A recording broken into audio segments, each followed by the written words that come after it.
This video will show you how to tie your Love My Mat mask.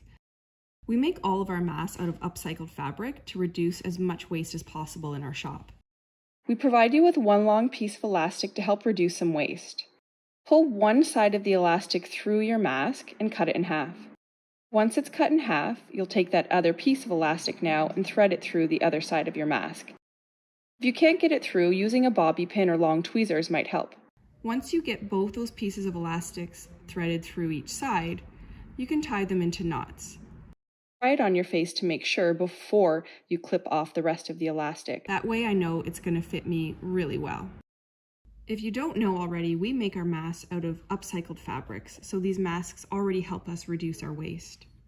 See? Only a couple little pieces of elastic. And again, you can feel good knowing that the whole mask is made out of upcycled fabric. The mask on your face, now it fits around the back of your jaw over your nose. And you're ready to go nice and safe with just a minimal amount of waste. Sign up to our videos for more tips on sustainable lifestyle and healthy living.